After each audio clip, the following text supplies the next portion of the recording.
Well, good evening, everybody. This is Dr. Stephen Walker, live on YouTube, Facebook, and Twitter tonight. This is my twice a week mental health live stream, Tuesdays and Thursdays, 9 p.m. Eastern and all the way down to 6 p.m. on West Coast. So I want to thank you for joining me tonight if you're going to be logging on live. I also want to say that thank you to everyone who has subscribed and started following the channel. The channel has really blown up lately. We're up over 5,000 subscribers. We hit another milestone with 4,000 watch time hours, which if you're a YouTube person, you know how significant that is. So thank you. Really appreciate everybody for subscribing and following and working on their issues. Tonight, we're going to be talking about how to manage empathy and sensitivity.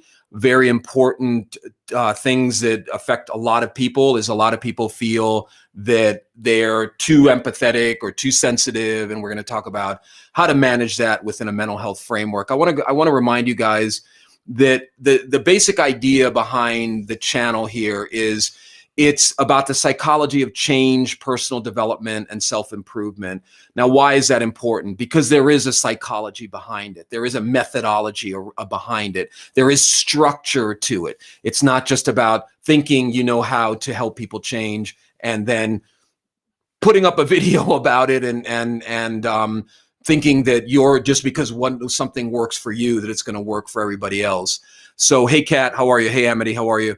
So again, remember, the purpose of this live stream is to talk about mental health and mental illness, and it's about normalizing that. Hey, Miranda, how are you? It's about normalizing mental health and conversations about mental health and mental illness because quite frankly, not enough people talk about it. It sits in the background and people don't deal with it. So before we get going here, I want to remind everybody once again about my fund, my Help a Human Fund. What it is basically a fund that you can donate into. And 100% of the donations go towards helping somebody who can't afford treatment, who doesn't have health insurance, who can't afford their copays. 100% goes towards helping them. So if you have some extra money, not that any of us do, if you know somebody that has some money and they're looking to donate into a fund that directly goes to helping somebody, please point them to helpahuman.org.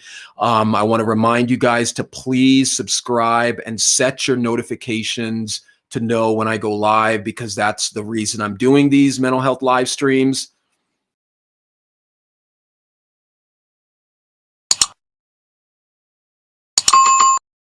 It's really that easy. You just hit the subscribe button and hit the little bell and boom, you'll know when I go live. Please check out some of my other content on there. If you like what you see, please share the broadcast. Please share the feed, whatever you're watching after we post it. So again, let's talk a little bit about what mental health, what contributes to somebody's mental health and mental illness. Okay.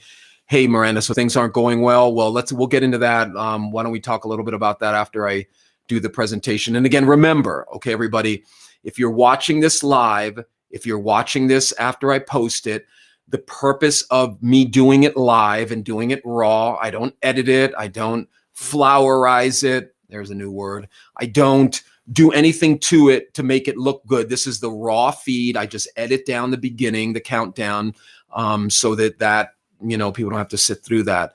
But the purpose of these live streams, so I don't call it a podcast because it's a live stream. It's live, stream live, is to engage with people about what's going on with them. So I start with a topic and then we move into somebody's got something going on. They want some mental health advice. It's not therapy. I can point you in a direction. We can talk a little bit about what it's like to get treatment, because again, people have this idea of what treatment is. And just to give you guys a little heads up, we picked up our first major sponsor, which I'll be announcing in the next couple of, maybe at the end of this week or next week. But we picked up a sponsorship from a major provider of online therapy. I'm going to be going into that a little bit later on, maybe on Thursday or on next Tuesday.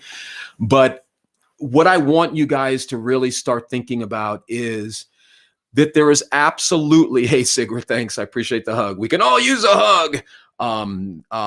Is we need to work on our issues, people. We need to work on what is in our mind. We need to work on what is affecting us. We need to work on how we're thinking and feeling. Oh, that's interesting. That light just went really bright. See what I mean about live? This is all live. So I have to adjust the lighting. There you go. Well, that's fun. Anyway, that's live for you. So these things happen. But the point of these streams is for you to normalize and talk about what's on your mind. We have way too much suffering, mental and emotional suffering in this world, simply because people are not dealing with how they're feeling. And I know it rhymes, and I've been saying it for years, but we have too much misinformation out there. And just as an aside, before we get into tonight's topic, look, I know that there are YouTubers out there who have no mental health training and are motivators and all that and have way more followers and way more views than I do. I get that, okay?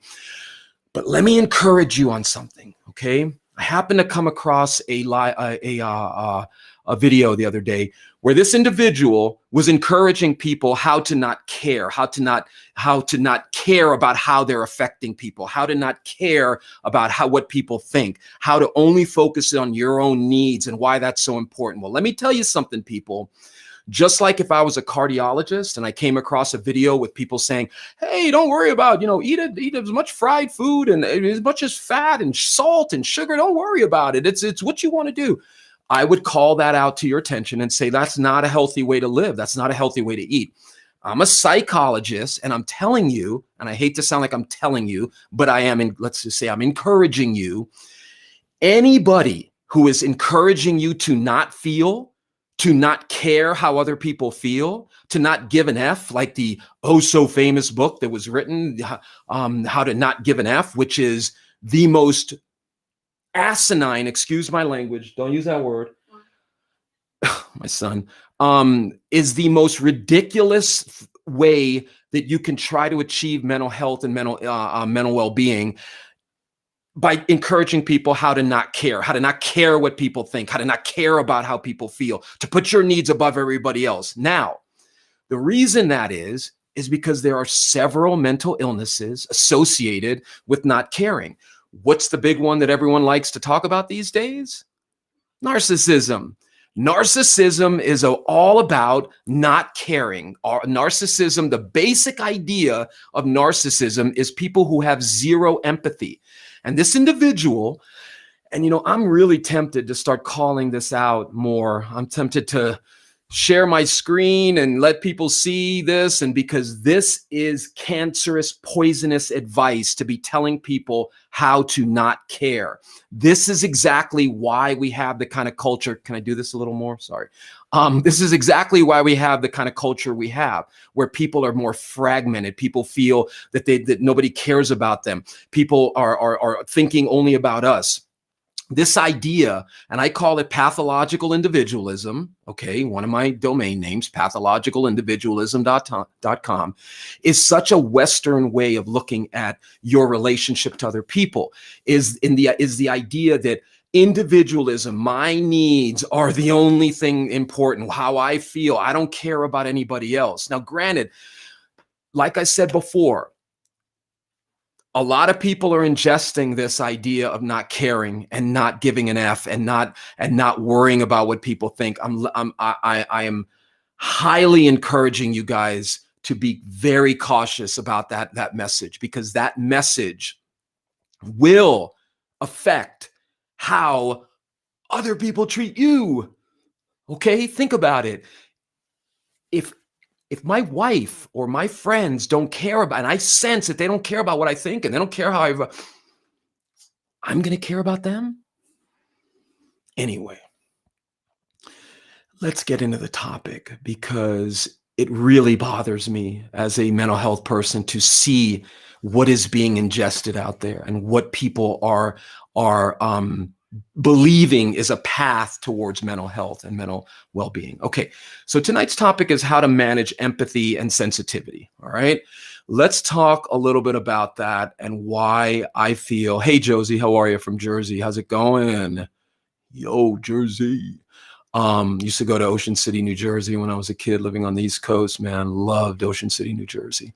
But anyway, let's talk about empathy, how to manage empathy and sensitivity. Now, remember, everybody, please ask a question, make a comment. If there's something on your mind that you want to talk about, if there's something going on, I try to get to all the comments and questions later on in the stream. Okay. So please ask a question about anything going on. If there's something happening that you need some, hey, Angie, how are you? If you have something going on that you want to just vent and something you want to process, again, I'm a licensed clinical psychologist, over 20 years doing this. Pick my brain. This is what working with a mental health professional is like. People have this idea that it's something that it's not. They're watching these people, to say, in quotes, these people like Dr. Phil, who does not have a license in psychology. He's not a licensed psychologist. That is not what therapy is. What you see is not what therapy is. If the therapist is doing the majority of the talking, that's not therapy. And in my opinion, if the therapist is not, or the counselor, psychologist, whatever it may be, is not doing any of the talking, that's also problematic. But we can get into that another time.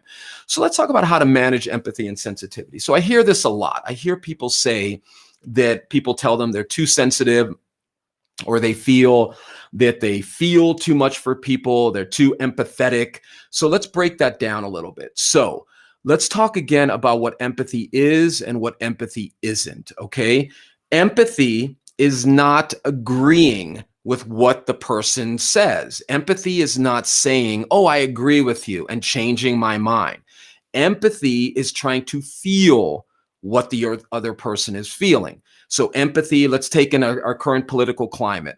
Let's say about somebody is maybe a right-wing or a left-wing person way out on the extreme. So let's say you're interacting with somebody politically that is your opposite. Empathy is not, oh, I understand that we should defund the police and not have any police and just put the money, just get rid of all police. Empathy is not just agreeing with that. Empathy is saying something like, oh, I hear what you're saying. You're saying that you feel that police need more accountability. You think that we spend too many resources in other areas, and that resource can be put towards a different means as opposed to just buying more guns and vehicles. Oh, I see what you're saying. Empathy is trying to understand and feel what they're saying. So maybe they have a fear of crime, or they have a fear of whatever. Let's say that you're speaking to a far right-wing person who believes they're losing their cultural identity, and that immigration has to stop, and we need no taxes and no government. Empathy isn't, oh, I understand. Yeah, I agree with you. You're right. Yeah, that's true. I agree with you. Yeah, that's not empathy. Empathy is, oh, I understand that you might be worried about losing your white identity. You may be worried that if we have too much immigration, we're going to lose what it means to be an American. Maybe you're worried that the government's going to take the guns or whatever. So I hear you. You have a fear of not being able to protect yourself. That's empathy, is just trying to understand and feel what the other person is feeling. Now, the trick about empathy is, hey, Maria, how are you? Okay, great question. I'll get to that in a second. So stay, log on, because I hear you, Maria. If you want to check out a sort of another website I have, it's called demopublicans.org, DEMO Publicans. So it's a combination of Democrat and Republican, demopublicans.org. I'll put that up here for you, Maria. But empathy, what I hear a lot of people saying is that they feel like they take on people's stuff too much. They take on people's problems. They absorb them too much. Now, let's talk about that. That is one form of empathy, okay? One form of empathy is just being the sponge, taking it all in, holding it, feeling it to a point where it almost feels like you're debilitated by it. It almost feels like you're being encumbered by that, okay? That's one form of empathy, really feeling for that. And you can imagine that I wouldn't be able to do my job if I was just a sponge, if I was just I was just absorbing everything and I had no way of releasing that. Okay. So there are multiple models of empathy that I've worked with in my 25 years now, that I've learned how to manage the absorption of people's issues and people's problems, because there's this thing in our field called vicarious traumatization, which means that as providers, because we're exposed to so much trauma and so much people's negative emotions and sadness, that we begin to get burned out. Okay, so that's a very important thing to learn how to know how to manage if you're going to go into this field. But so the sponge model is one model. You hold it, but you have to learn how to be able to wring out the sponge. You have to be able to learn how to let go of that in the moment and be able to feed back what you're feeling to the patient or client, so that they can get feedback, excuse me, about what they're feeling. Kristen, okay, Kristen, great. Yeah, these are great comments. Keep the questions and comments coming, people, okay, because I will try to get to them. And the whole idea of this mental health live stream is to interact live with people who come on and talk about what's on their mind and get some input from somebody who is trained in the field. Okay. So that's one model, the sponge, and you absorb it and it just hangs on you like literally like a heavy sponge. The other one is to have the model of being a rock in a stream, where the water flows around you, the stream, the energy flows around you. Now that takes a lot of work. It takes a lot of work to be able to stay whole within yourself while you're feeling for somebody else. Okay. That involves an ability to, okay, Brianna, there you go. Brianna's saying I have way too much empathy. Okay, great. So Brianna, I was going to wait until the end of the stream, but give me some, what do you mean by that? How does that affect you? When you say you have way too much empathy, let's talk about how that affects you, because this is exactly why I'm doing this topic tonight, is to try to give people a quick idea of some techniques. Now, I'm going to be doing a little more in depth with some of these techniques. I'm going to some of these live streams, and where we can get more deeply into it. And but Brianna, talk to us about that. When you say it's too much, and you have a sad emoji and all that. Hey Violet, how are you? Thanks for the question. Hey Bracy, I'm gonna get to all the questions. Please keep them coming. Okay. This is a mental health live stream to interact with you guys. Okay. So what I from, not even getting a follow-up from Brianna, what I'm feeling is, she's in all caps saying I have way too much empathy. So what I'm feeling is, what you're saying, Brianna, is you're taking on people's problems. You're taking them on and it's affecting you. So Brianna, what I would encourage you to think about, because you're the sponge, remember. So we've got, hey Kristen, how are you? Okay, great question, Kristen. Okay, I'll get to that. You're Kristen saying she's a graduate in clinical psychology. Yeah, beautiful. Okay, great. This is exactly what I was talking about before about vicarious traumatization. Keep the questions and comments coming, please.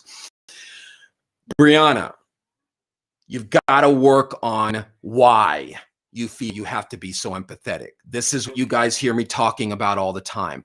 You've got to get into the whys. Why am I like this? Why am I taking on people's problems so much? That's the first step, is Brianna has to figure out, where did Brianna learn that she has to be the problem solver, that she has to be the person who, you're not watching YouTube, right? Okay. Sorry. Where Brianna learned that she has to take on people's problems and solve them for them. Bracy is saying, I can't see other comments anymore. Well, that's weird. I don't know why you can't see other comments. I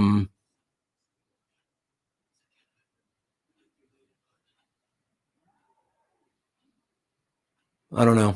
I don't know, Bracy. I don't know if you got something hidden on your end. Keeping the peace, Violet. Thank you. But so the sponge, there's something motivating them inside. There's something pushing them forward to take on the problems. Okay, here we go, Brianna. Thank you. I feel bad for everyone, especially if someone I love is going through something. I start to worry myself to death about it. I automatically try to think of a way to fix it. There you go. Or even if I speak to a stranger and hear their bad story, I feel so bad. You got to get into that, sister. You got to start figuring out. I don't know if you've worked with anybody or done some work on that, but Brianna, were you put in a position as a kid? So there's this thing, and you guys have heard me talk about it before, called parentification. So parentification is somebody who was put in a role of parent at a very young age, meaning that they were given way too much responsibility for either their parents, their siblings, or whatever. And they learned that they are the solver. They are the person who feels that they can only solve their problem. Now, Brianna, I don't know if that's you, but let me tell you something. If you're feeling like to the point of worrying yourself to death about what somebody is feeling, there's a myriad of issues that you may need to look at to loosen some of that up. One is your fear of loss. You might have a very strong fear of losing somebody. So when somebody that you know is going through something bad, like you said, you love them, that could kick off within you. Oh my God, I got to solve this, because if something happens to them, it's going to be my fault. Or what am I going to do if something happens to them, or whatever? I had a great childhood, was raised by my father and grandparents. I got married at 16. Beautiful. Okay, that's excellent. So that would lead me to believe that this isn't embedded in your childhood, that somewhere. I'd be curious to know about, when you say about my father and where your mom was and what's going on there, and what that father, grandparent, and you say you got married at 16. That's pretty young, but that's, I would be, if I was working with you, we would have to unpack, where did Brianna learn to care so much? So remember, we talked about the sponge, why she needs to care so much. We talked about the sponge. We talked about the rock in the stream. Remember, being able to stay whole within yourself while the negative energy. Okay, here we go. Thanks, Brianna. Brianna's filling us in. Drug addict since she was a teen. Okay, so mom had some issues. Well, Brianna, my sister from another mister.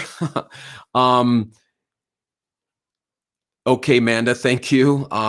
You are who the Lord created. Embrace you. Okay, well, that's one way of looking at it. I also believe that God helps those who help themselves, and the Lord may have created us, but our parents and our society molded us. But I hear you, and I'm not saying I'm anti-religion. I'm just saying that we need to maybe look at how the world has affected us, because it's not that easy just to say the Lord created us, so just accept that. So we got the rock in the stream. Okay, that's the other way, and we've got the window, the idea that we can let things just pass right through us. Okay. Okay. Those are three models of empathy. You don't have to just hold everything.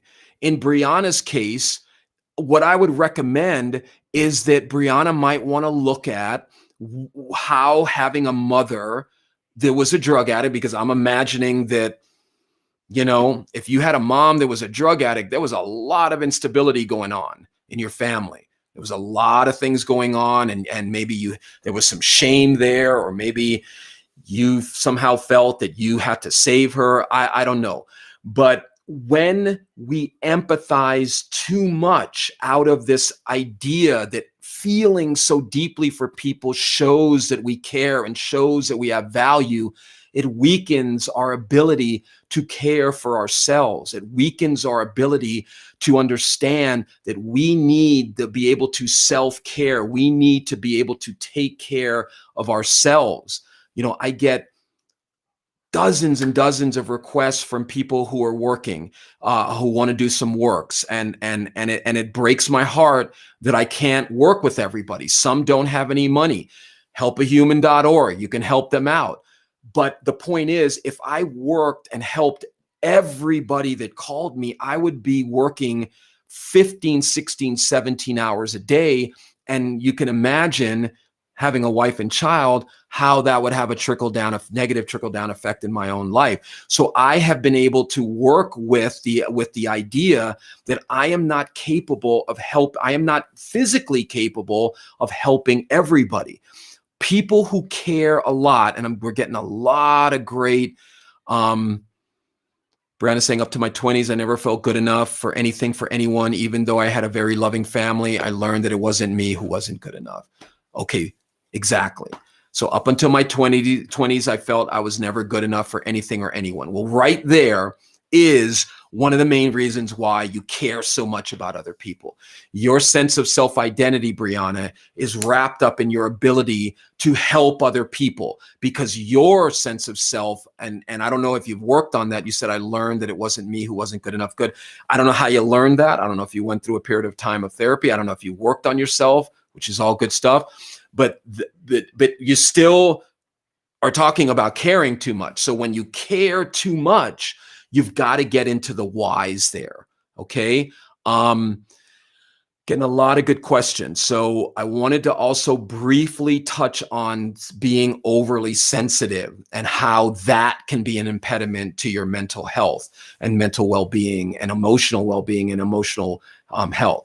So let me just shift gears real quick, and then we'll come back to some more questions and comments. Please keep them coming. So hypersensitivity, being too hurt by other people, being too affected by other people's opinions. Now, remember, the untrained YouTubers out there who are looking for views so they don't have to work and get their videos watched are going to tell you, don't give a crap. Don't care at all about other people. Don't care at all about what people think. I should find that video and let you guys hear some of it. It is the most insane advice to tell somebody to flip from caring too much to not caring at all. Okay? Those are two unhealthy ends of the spectrum. What we're talking about is finding a balance between that. Now, the problem I have when people write books about how to not give an F is because it takes work to get to that point. You can't just jump to not caring or figuring out how to care simply by reading a book. That takes work along the way, kind of like you're not going to never work out and then all of a sudden look like Arnold Schwarzenegger. It takes time to work through certain things within you that force you to be hypersensitive. Hypersensitivity, people, is a byproduct. Digital user. Okay, man, I'll get to your. Okay, I'll get to your comment in a second. So thank you. This is all good stuff, people. Keep these coming. Okay. I can't see the end of your, okay. Okay, Violet, I'll get to that in a second. Hypersensitivity is an indicator of unhealed emotional wounds, people. If you're hypersensitive to criticism, if you're hypersensitive to rejection, if you're hypersensitive to a failure, if you're hypersensitive, meaning you have a strong emotional response that causes you impairment and distress where you can't function, or you're like you said, you're cutting everyone out of your life just because they have one transgression, that is an indicator that you are overly sensitive to something that happened that you haven't healed. I'm not talking about people who give people multiple chances to change behavior. Multiple times they've given people chances. Multiple times people have said, I'm sorry, I'll change my ways. And you just get to a point where you got to protect yourself. I'm not talking about those people. I'm talking about the people who, the minute they sense negativity or something's wrong, boom, they jump to the other extreme and they cut people out of their life. And that's exactly what these untrained, unlicensed, unprofessional YouTubers or whatever mental health people are telling you to do. Eliminate the negative, get the negative people out of your life, only focus on the positive. That is the most amateurish way of looking at mental health that you can imagine. That is the most amateurish way, because what they're saying is, hey, I don't know how to deal with you. I don't know how to deal with your negative thoughts and emotions, so keep them away from me. I don't want to deal with that. And that's why we have a culture that we're going towards, this polarization, this all or nothing. People say, I'm all and nothing. No, all and nothing is very healthy. All and nothing, black and white, very healthy, black and white. Black or white all or nothing is the polarization that we're seeing. Okay. So I wish I had more time to get into how to manage sensitivity because, well, I'll get into it real quick before I get to the comments and questions. One of the main ways to manage your sensitivity is, I know you're going to look at me like, what? Is to, I get that look from my wife all the time. What do? What, are you insane? No, I'm kidding. But is to expose yourself to what you're afraid of. Put yourself in situations that can pique that sensitivity, but having a set of skills to manage it. What's the first set of skills?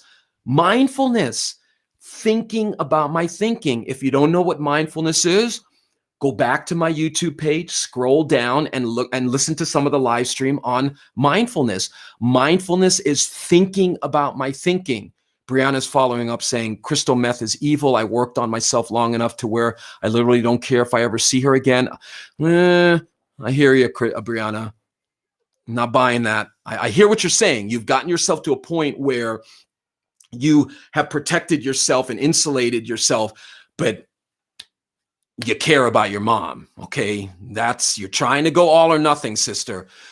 Just because of her as a person, I'm sensitive. After I had my children, I didn't bother me so much. And I actually have cut about 3 people out of my life and it's been better, LOL. And I feel I don't care. I don't care to do it. I don't want to be around negativity. I hear you. And you're on the other side of the spectrum, like I am, where I've given people multiple chances in my life and it's just been, so I hear you, but I'm talking about the other people who the minute they get any negativity, they're gone. That's the indicator. So getting back to the managing the sensitivity, the first step is to be mindful about what you're feeling, to be mindful. What's going on with me? Why am I so sensitive? Why is this affecting me so much? People ask me, there's some people I have colleagues in the field who are more on the behavioral end and they say, well, why do you have to know why? Why do you need to know why? Just treat the behavior. Okay, that's one way of looking at it. But unfortunately, behaviorism hasn't exactly panned out to be the panacea we thought it was. Why? Because it's kind of like cancer treatment. Sure, there are organizations that treat the symptoms of cancer. They treat the cancer in the body. But to eradicate cancer, guess what we need to figure out? Why? Why does cancer form? Why is it so impermeable to killing those cancer cells? Why are the cancer cells so strong? Why don't they die? This is why do they mutate? Why do some people get cancer? Why do some people don't? This is the why. Anyway, so to manage sensitivity, you need to start with asking yourself a lot of whys. You need to get into why you're so sensitive. So let me back up here. Let me get to some of the comments here. I think Brianna and I had a nice little exchange. Brianna, I literally feel no bond with her. I don't. I never have. I gotcha. So what I hear you saying is that emotional connection has eroded away over time, much like and emotional erosion is something in a book I'm about to release. Emotional erosion is the idea that your emotions just erode away.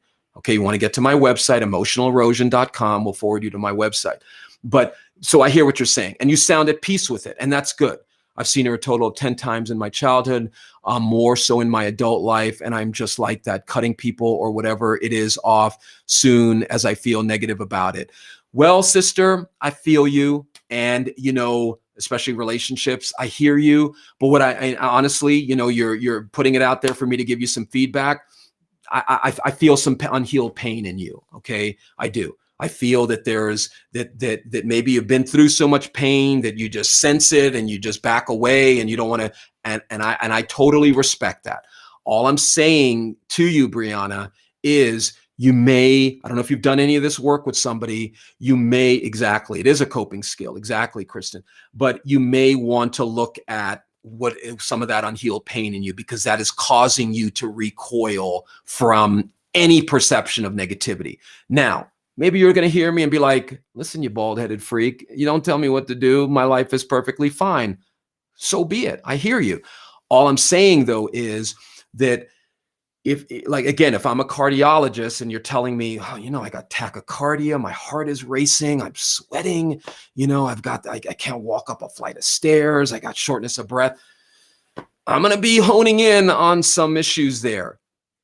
So I hear you. And I'm not saying that you need to do it and you're broken and blah, blah, blah. All I'm saying is that what's fueling that is loss, is pain, is what is some of the stuff we're talking about. So thank you for putting that out there. Let me get to some more questions and comments, because this is a mental health live stream, and I appreciate everyone logging on and interacting with me, because this is why I'm doing it. This is why, I don't know if you guys know this, but I'm a practicing licensed psychologist. I work 8 to 10 hours a day, seeing 8, 9, 10, 11 back-to-back patients and clients every day, 5 days a week. I'm texting with people at night. I'm talking to people sometimes who are in crisis. This is what I do. I love what I do. I absolutely love trying to help people heal. Okay, so thank you for interacting with me. Okay, so let me see here. Let me get to a couple more. Maria saying, I would like to learn how to deal with the division in this country. I love everyone and I want the world to be happy again. Well, Maria, my sister, and I'm sorry I call everyone sister and brother. I do. You do this work long enough, you just really develop a connection to people. If it offends people, I apologize, but I do it.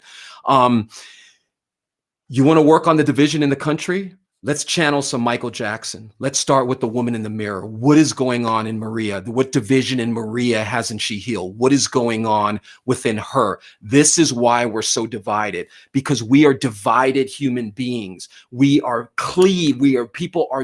they have this duality, this fight within them that they can't allow to entertain opposite thoughts, because the minute they do, they hit insecurity. And then, oh my God, people don't want to feel insecure. So the main way that I try to help people deal with the division in the country is find somebody with opposite points of view. Now, remember, okay, the problem that I see with a lot of this division is that there are people way too on the far left or right. There are people on the right who are flat out racist. Not saying every Republican. I have Republican friends. I have Republican beliefs. But the problem is when you're dealing with somebody so far on the right that maybe they're a racist or a xenophobe or a homophobic, or they're whatever they are, it's difficult to find common ground with them. I get that. Or if you're on the left, if you're way on the left and you believe open borders and no guns and we should just sit around a fire and sing and love conquers everything, there's no need for police. Give me a blanking break, okay? Those are the people on the extreme that are difficult to find common ground and communicate with.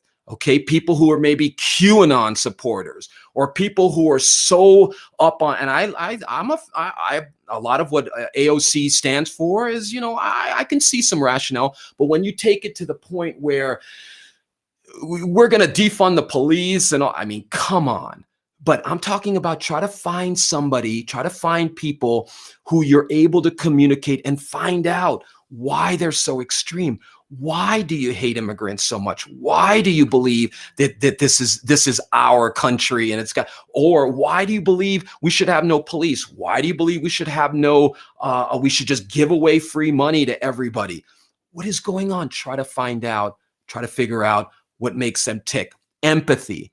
Okay, Marie and Kristen, remember, empathy is not agreeing. Oh, you're right. I think we should have no gun. We should just give away all the guns, or I believe we should just close the borders. And this is America, and America, this is our country. America is a country of immigrants, people. Okay, let's be real. Try to find a way to bring some balance to your own thinking and see what that does for your relationships, okay? We talked to Brianna. Hey, Violet, I've been told my whole life that I'm too sensitive. My mother tells me this. My mother has been through a lot. I don't want to keep making excuses for people. How do I stop being so forgiving? I'm gray. I want to be more black and white. Okay, you want to be more black or white? Well, I would say that, honestly, Violet, you're on the right road. There's nothing wrong with gray. There's nothing wrong with having black or white beliefs if they're more extreme. But I would be curious about something you said here if you and I were working together. What is going on with the making excuses for people? Where did you learn that? Now it's interesting that you're being told by your mother that you're too sensitive. And then you say to me, I appreciate you sharing it. Then you say, my mother has been through a lot. Okay. That's a loaded statement for somebody in my field, because what that tells me is, what was Violet exposed to as a little girl that caused her to be so sensitive? And it's interesting that your mother is telling you this.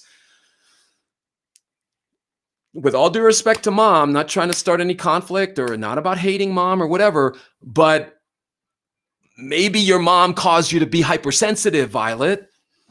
I don't know what was going on in your life, sister, that caused you. Maybe you were put in a, like I said before, in a parentified role where mom had so many things going on that you became her confidant, or you became who you took on the responsibility for making sure that mom was safe. And then she's going to turn around and point the finger at you and say, you're too sensitive.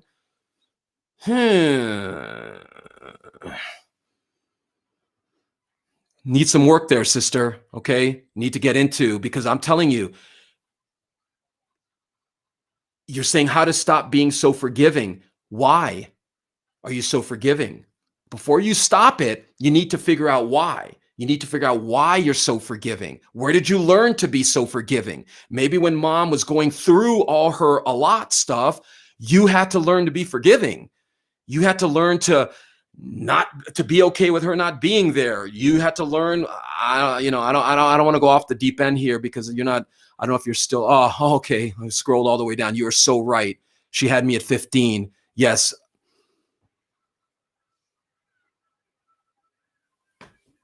Not trying to show how wise I am, but I'm just saying that there are certain things that are immediate markers for people who have done this work enough. And yes, Violet, you were parentified. Yes, you were put in a role that you should never have been put in. And that caused you to be more sensitive. That caused you, and with all due respect to your mom, not trying to start trouble, don't want to start any conflict, she needs to stop saying that to you, Violet. She needs to stop pointing the finger at you for something she created in you. Okay? I see this all the time. I'm not saying you're abused. I'm not saying your mom is a bad mother. I'm not saying any of that. She was a teenage pregnancy 15 years ago. I mean, I imagine that was a lot going on. But my sister, you were put in a role that you should never have been put in, and then you're being blamed for being that way.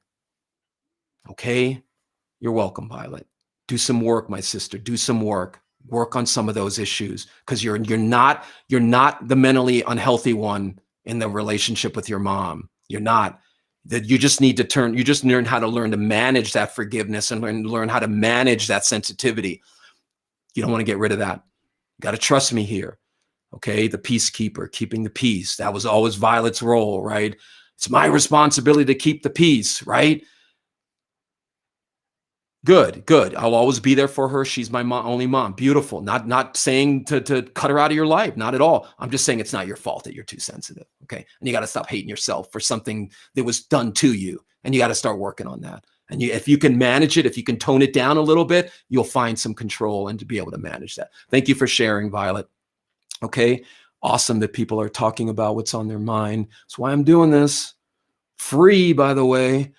Let's see here. There was a question from a psychology student that I wanted to get to real quick. Where did that go? Oh, here it is, Kristen. Oh, Kristen, hey, I graduate this semester in clinical psych, but how can I keep such positive energy to work with people effectively when the world has my feelings and emotions through the ringer? Dude, sorry, Kristen. Dudette. But you don't want to get rid of that. Your feelings and emotions through the ringer, people affect when the world has you're going to need to learn how to manage that to help other people, Kristen. The fact that you can feel the positive and the negative, you're on the right road. You're on the right road, because if anything you're going to need in this field, Kristen, is a wide range of an ability to empathize and feel for people. You just need to begin to work on it. You just need to now begin to work on what these feelings and emotions and what ringer means. Why do I feel wrung out by the world? Now, obviously, I know we're going through a particularly challenging planetary period. I call it planetary paranoia.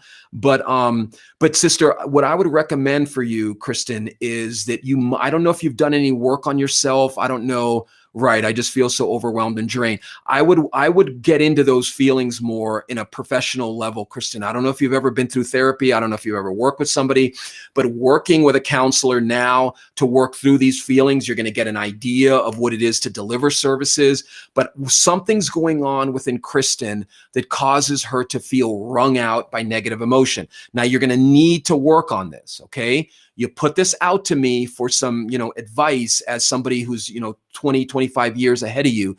You're on the right road with your ability to feel things. That's an important part of this job. You cannot do this work if people don't if people are just thinking you're like, So how does that make you feel?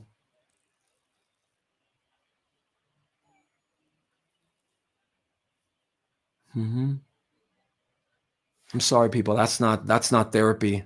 That's not effectively helping clients. Okay. Yes, you need to listen and hear them, but you need to give feedback and help them process what they're thinking. So what I would recommend for you, Kristen, is work on, yeah, I know you were, and you should think about it some more because it will help you learn to manage the positive and the negative emotions. People in this field, Kristen, need to be able to feel and manage what they're feeling. The fact that you feel a lot of emotions means, newsflash, Kristen's healthy. It's healthy to be able to feel, sister. It's healthy to be able to feel. But the problem is, we've got this out of control monster called social media telling people not to feel, telling people that it's not, that you shouldn't feel. And it's the most insane, destructive message that you can find on the internet.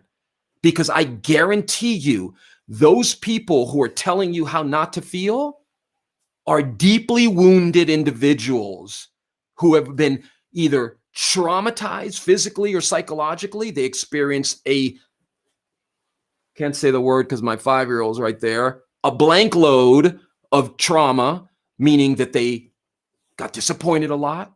They were hurt, let down, they suffered loss, and they're bleeding it out on people, telling people, well, you should be like me. I learned how to not care about anybody. I learned that motivates me. Garbage. You need to learn how to feel. So, Kristen, my advice to you, sister, is first off, you're emotionally sound. You're pretty sound. You sound pretty emotionally, psychologically healthy, meaning you're a feeler. You got to learn how to manage that. Okay, you got to learn how to manage that.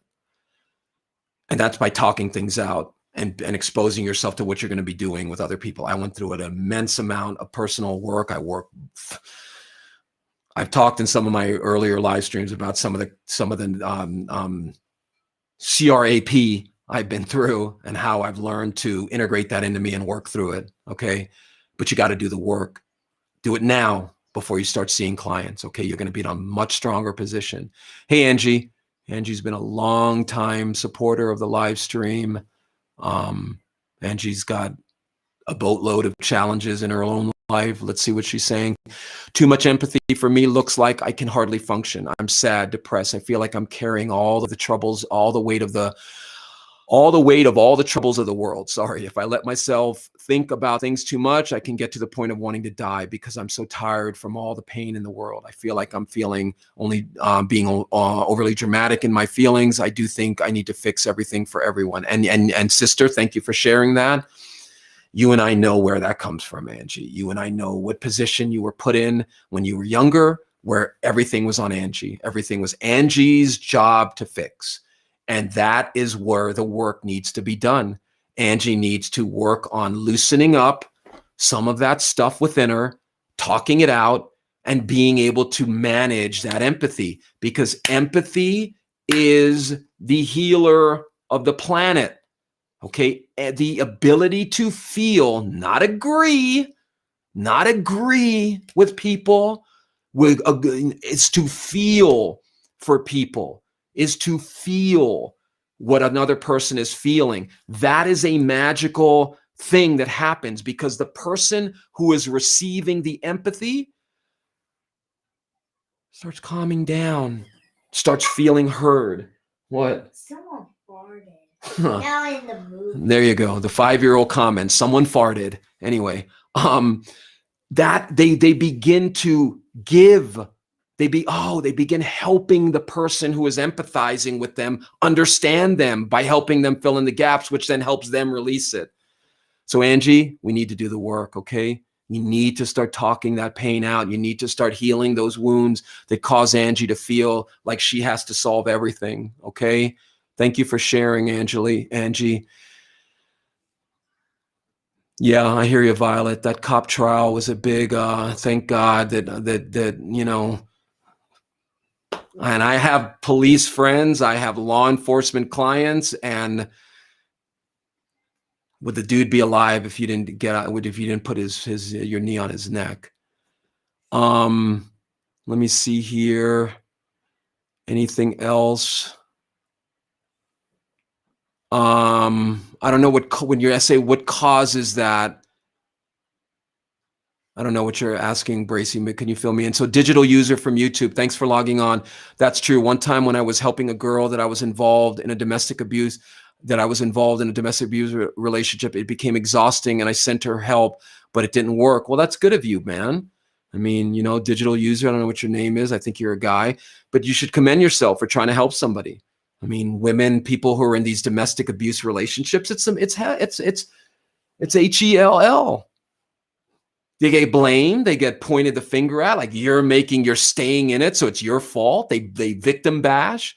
So good. I'm glad. That's nice of you to try to help them. I had to break off our friendship relationship. It was too hard to. Sure, because maybe she had too much you could handle. She had too much. She needed too much that you didn't feel you could handle. So yeah, we sometimes have to have boundaries. But that's not what I'm talking about, digital user. I'm talking about the people who, the minute they sense negativity, those are the people that need to do some work. The people who give people multiple chances, multiple sorries, multiple forgivenesses, and they keep getting violated. That's a different set of standards there. Okay. Let me see here. My therapist told me about exposure therapy. I'm barely learning about it. Okay, great. Well, if you're working with somebody already, that's beautiful. Exposure therapy in a nutshell is you slowly expose yourself to what you're afraid of. Again, you know, if you were my client, you were afraid of snakes, we would slowly expose you to snakes so that you could become acclimated to it. It's not that you're never going to be afraid of them, but the fear becomes more manageable. Digital user is saying, I think I'm very sensitive because of low self-value. Feeling worthless is what makes me feel sensitive. Okay, now we're getting into it, brother. You got to work through those feelings. You got to begin asking yourself, where did I learn to feel worthless? Sounds like digital user had some issues growing up, and that has caused you to feel bad about yourself. That's unhealed emotional wounds, my brother. Those are wounds that need to get healed. Okay. That is what needs to be worked in you. You digital user needs to spend some time with their counselor or therapist and say, look, this is what I want to work on. I want to work on why I hate myself so much. I want to work on why my self-esteem is so low. Because what I'm hearing you say is you think that's why you're so sensitive. So what I think you're saying, and I'm going to go out on a limb and posit an idea here. What I hear you saying is that you think you're so sensitive because of your low self-esteem, meaning that you know what it feels like to feel bad about yourself. So you're sensitive to that in other people. And I hear you. If that's what you're saying, that is, I don't think he's still on, but if that's what you're saying, then that needs to be worked on. That needs to be worked on, because the first thing that you need to work on is that low self-esteem within you. Because if you're getting too much feeling good about yourself by helping somebody else, I don't know if you saw my last live stream on internal locus of control and external. Basically, what's happening in that situation is you need the other person's low self-esteem to feel good about yourself. And that's kind of classic codependency. Okay, people mistake dependency for codependency, but maybe I'll do a talk on that. So that's good. Thank you for sharing. Let me make sure I touched on everybody. Brianna saying, no, I love getting advice. I have anxiety terribly and a little depression, but I feel like it started when I was young. Her giving my dad and his parents, at me at 6 weeks. Wow. Yeah, that'll leave a wound of feeling rejected. But Brianna, talking about it all tonight is the first step in working through it. Talking about it tonight is the first step in realizing, yeah, I do have some depression and I have a terrible anxiety. I got to get into that. I got to work on that. That's like saying I have terrible heartburn or I have terrible throat pain or I have a toothache or whatever. If you have those kinds of physical pain, odds are you're going to get some help with it. Work on it, Brianna. You were the victim of some abuse as a child, emotional and psychological. I don't know if there's any sexual, or violence. You got to work on those wounds, okay? Let's see here. Kat is asking, how do I turn off being so sensitive? Or I don't know if this is Amity, but Kat, you're not going to be able to turn it off. You're not going to be able to turn off your sensitivity, sister. Your sensitivity is your healing. That's what's going to heal you, Kat. Sensitivity is what's keeping you from really going off the deep end. The problem is you were so hurt by your brother or by your father, the loss of your mother, that you don't know how to manage that sensitivity. And that's why your psyche has fragmented out. But remember, it's about getting everything back to integration. And that takes work, Kat. And I'm a little hesitant to say anything or steer you in a direction because I don't want to do any harm. That's our people who work in this field. That's our number one fear, is doing something that causes somebody to go off the deep end and hurt themselves or somebody else.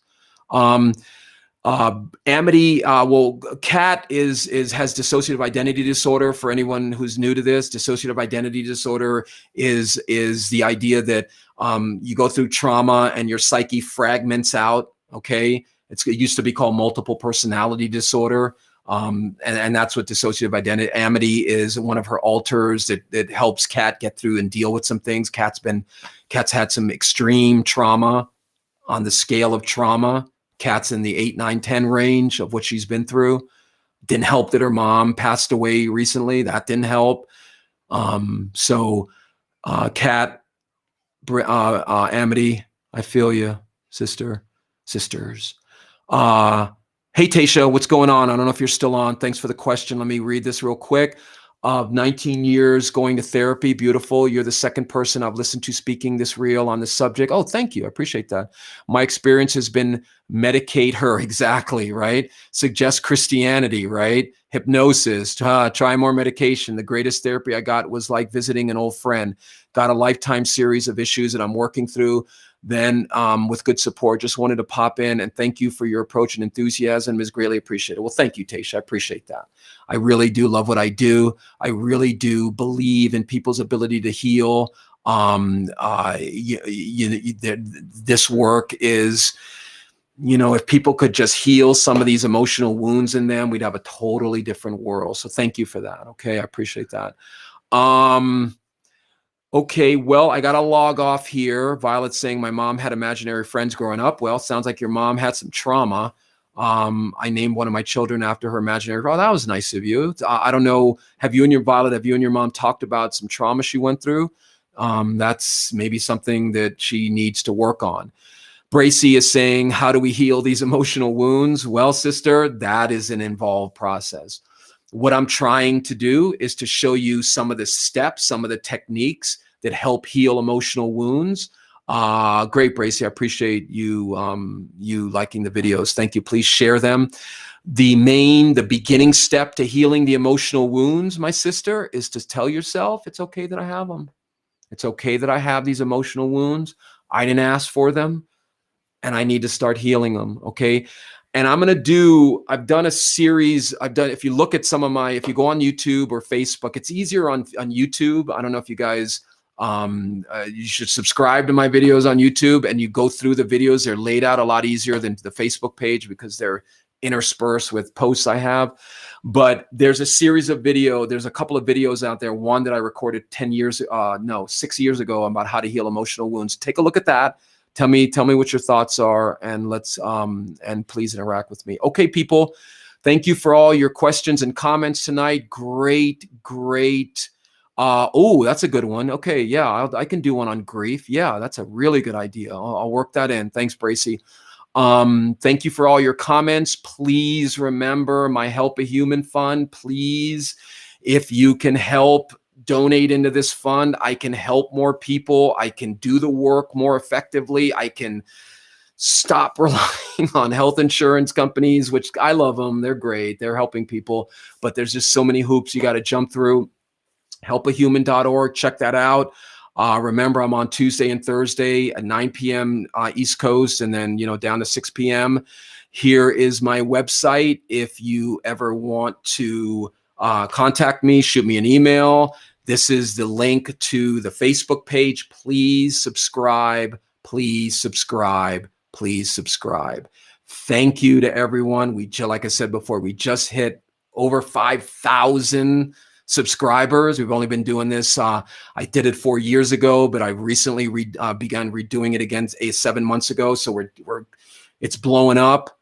Thank you. Please share the channel. Okay. All right, everybody. I'll see you Thursday night. We'll have another topic. I'm trying to get some guests on. Good night, Sigrid. Thanks for staying on this long. Keep the comments coming. If there's a live stream you want me to do a topic on, shoot me a comment on either Facebook, Twitter, or YouTube, and I'll work it in, okay? But please, people, please go to Facebook. Here's the link. Subscribe to licensedpsychologist.com. Will take you to the YouTube page. Please subscribe and set your notifications to go when I go live. Okay, people, did you want to say goodnight? He's watching his Netflix. Okay, everybody, thanks for watching. I appreciate all the comments and questions, and I'll see you on YouTube. Here, Bracy, if you just go to this link, here's the link. Just type into your browser licensedpsychologist.com. Just type that into your browser. Here, I'll do it real quick. How do I spell? Here's the link to the YouTube page. Just click on that. Good night, Bracy. Thanks. Click on that. That'll take you to my YouTube page, and you can subscribe and check out some of the other videos. Okay, people?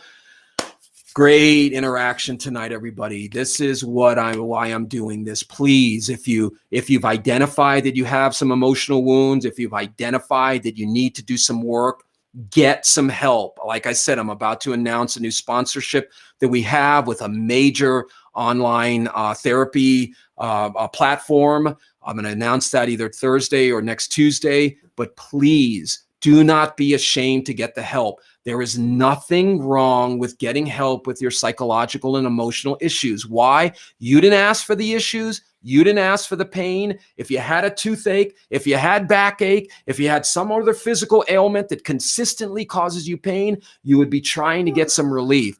And like Taisha said, medication is not the only answer. Getting only medication just numbs the pain and makes you not feel too many highs or lows. You got to get to the source of it. And how do you do that? Talk things out. That is the way we heal. You talk things out, you get feedback, and you heal. All right, people, don't be afraid to get the help. All right. All right, everybody. Thanks for logging on. See you Thursday night. We'll keep the ball rolling. Feel free to get in contact with me. Easiest way, go to Google, type in Stephen Walker, licensed psychologist. You'll come to my website. All right. Take it easy.